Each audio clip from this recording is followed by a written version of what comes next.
Welcome. Today we're going to be discussing the technique Flashing Mace and some of the more important principles, rules, theories, concepts, and strategies of this technique. So let's start out with a pretty important concept here, one of the formulation equation, and that would be the first piece, which is prefixing. So prefixing means adding something to the beginning of a technique. So why do we need to add things to the beginning of a technique? Well, Flashing Mace starts in a very unique position. So in other words, it starts from somewhat of a left neutral bow with the right hand high and the left hand low.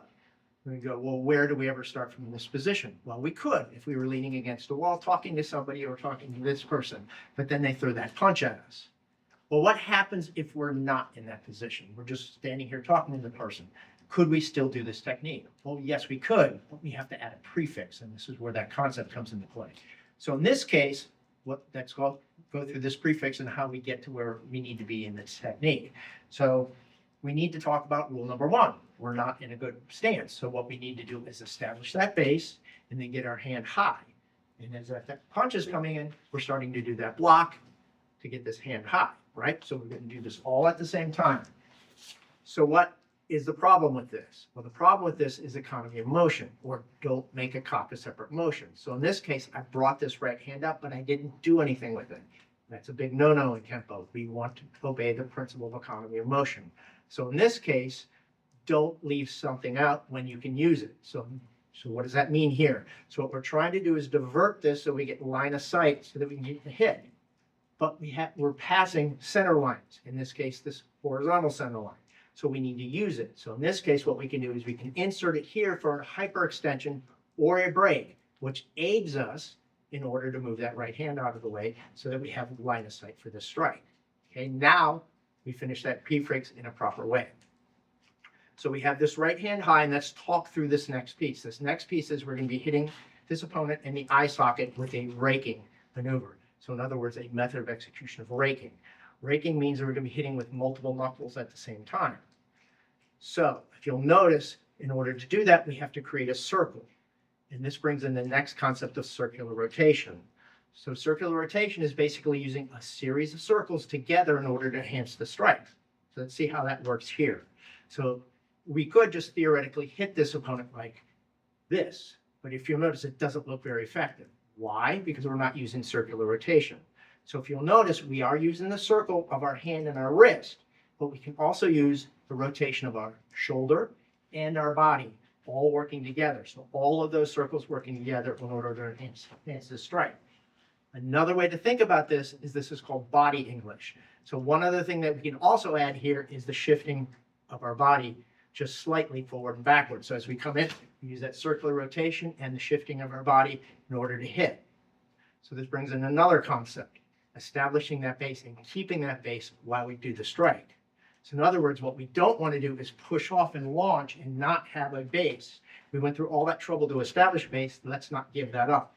So instead, use the body English to do the hit in order to push, and then use that rotation in order to finish up with the strike, in order to reposition us behind or into the obscure zone of the opponent. So the way it would work is as you do this hit, you step afterwards and then get into the position you need to be, and then you hit the opponent. And that brings in our next concept, starting a circle with one part of our body and finishing it with the other part of our body. So in other words, we're continuing a circle. But now notice what's happening with my right hand. It's not in the position it needs to be. In other words, it's not covering. So any unanticipated motions from this opponent or attacks from this opponent leaves us exposed. So what we normally do is we cover anything that we can on our body. So if there are any motions we're not anticipating, we can take advantage of them. Also, it sets us up for the next piece of this technique. So let's discuss the next piece of this technique. Basically, what you're going to be doing is repositioning the opponent. Okay, why you're going to be doing that? So if you'll notice, we're in the obscure, but we want to hit them in the face. So just like in the beginning where we moved it out of the way on the horizontal, we can move the right hand out of the way on the vertical. And notice now my right hand now has line of sight for what we need. So that's part of the repositioning. But the other part of the repositioning can be, in order to get this open-ended triangle a little bit better, is we want to move the opponent out of the way. So kind of similar to what we did in circular rotation, we want to use multiple forces here in order to do what we're doing. So in this case, what we're going to be doing is gravitational marriage. So what we're going to be doing is using a drop of our body, or some body English here, in order to deliver the strike that we want to this opponent and reposition them. So this brings in another concept. Don't touch what you can hit. So in other words, I could just push this opponent and try to get him where I want as I begin to bring my body down with gravitational marriage, or I could hit with it and force them where I want them to be. Now this brings in another concept. The opposite of what we did at the beginning, where we started a circle and then finish it with the other part of our body, we now are going to be reversing the circle and finishing it with the same part of our body. So in other words, we're going to be dropping this right hand down and then orbiting up to hit them. Okay, another concept that we need to bring in here is hardness of weapon to hardness of target, and that would be the back of the hand. If you'll notice, you have bones in the back of your hand that can break easily against his jaw. So what we want to do is not hit with that part, just like we did in the beginning. We want to hit with these knuckles.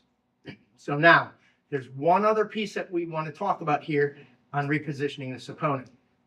If you notice, we reposition them, but depending upon where we step, we may not be in the proper positioning for us. So what we can do is, using that gravitational marriage, we can reposition ourselves also so that we can get into the proper positioning. So if we do it slightly faster, it would be like this. So if you notice, I can move myself to where I need to be to position myself so I have better alignments. Another way to think about this is foot maneuvers are added as needed. If I don't need to, and I'm already in this position, I don't need to move my feet. I can just use gravitational marriage. If I am not in a good position like here, I may need to realign myself. So the general idea here is, not only can we reposition the opponent, we can also reposition ourselves at the exact same time. Okay, now that we've gone through that, let's talk about what's happening here. So we do this hit, and we're left in the middle of the fight.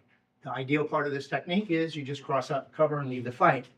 But now, just as we did in the beginning of the technique, we did a prefix, we can also add something at the end of the technique called a suffix. So in other words, we can extend this technique or add an extension to this technique. So the most common extension here is to show you the vertical version of what you did at the beginning of the technique. In other words, we started an orbit that we did with one part of our body and finish it with another. So in this case, what we're going to do is start with a hand, and instead of going with the hand again, which we could do here with a heel palm, we could also do it with our foot and take a scoop kick as we come out.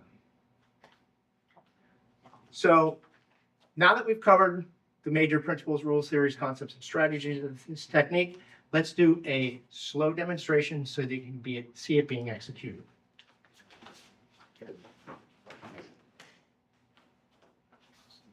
Up. Hope this video helps you understand the American Kenpo system just a little bit better. Thank you very much.